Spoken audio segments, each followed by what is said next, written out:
السلام عليكم. لا تنسوا الاعجاب بالفيديو والاشتراك في القناة تشجيعا لنا لنستمر بنشر المزيد ان شاء الله. النهارده المريخ نفس التشكيله التي لعبت امام الزمالك دون اي تعديل، في حين شباب بلوزداد النهارده عمل تعديل امامنا حارس المرمى محمد طويله ملعوب على طول من اليكس دي سيلفا.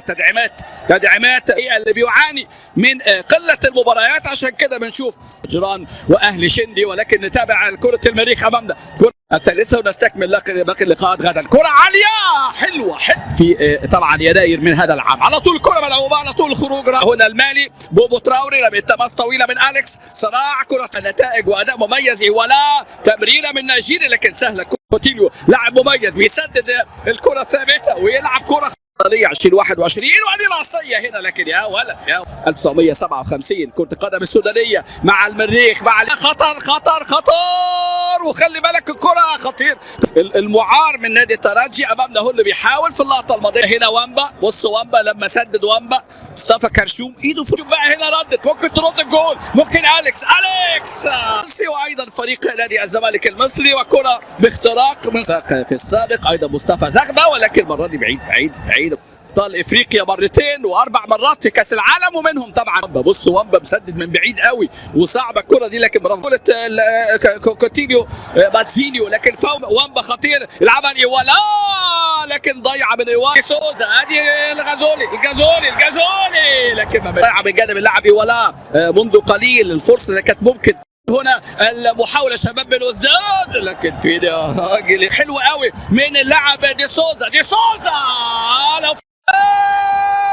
وتدخله فيها ايه؟ فيها ركله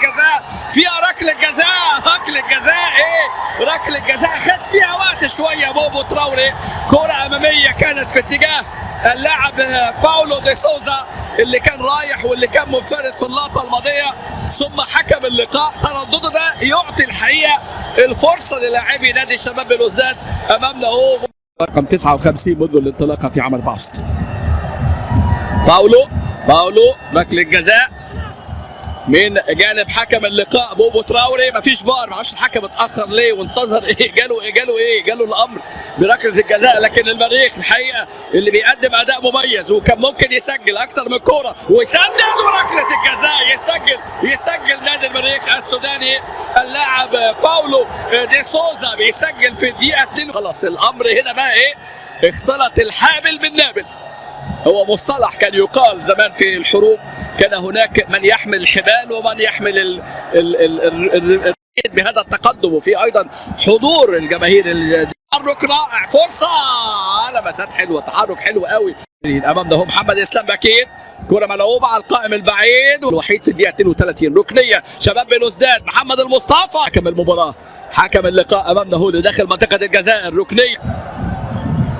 استوديو تحليلي منتخب الجزائر في كأسي علم الجزائري. ادي امامنا الانطلاقات، محاوله هنا من جانب وامبا اول 9 دقائق لسه هدف المريخ، هدف 30 اللي هو ماتزينيو كنت في شباب بلوزداد في الشوط الاول، وركله جزاء غير محتسبه كانت كره عرضيه في المرمى الاثنين. وادي امامنا كره وتسديده، كره قويه جدا خطيرة حتى الآن، لكن لم يسجل وقد يسجل في هذه اللقطة. خلينا نصلي على سيدنا محمد صلى الله عليه وسلم. علق وائل جمعة مدافع النادي الأهلي السابق على هزيمة النادي الأهلي أمام الهلال السوداني يوم السبت في بطولة دوري أبطال أفريقيا، موجها انتقادا عنيفا لمحمد الشناوي حارس مرمى الفريق. وقال وائل جمعة في تصريحات عبر قناة بين سبورتس: الشوط الثاني الأهلي لم يكن موجودا تماما، لا دفاعا ولا هجوما، غياب ذهني تام، وتوقعت رد فعل بعد إهدار الهلال لركلة الجزاء، ولكن هذا لم يحدث.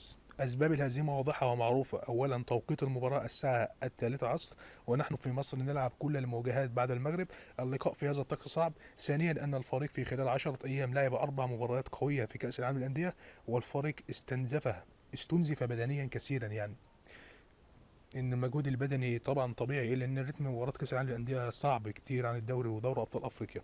لا اعطي اعذارا، واللاعبون يتحملون المسؤوليه لانهم يلعبون باسم النادي الاهلي وليس ناديا صغيرا، ومطلوب منهم دائما الفوز وحصد البطولات، لكن اليوم كان هناك لاعبين خارج التركيز تماما.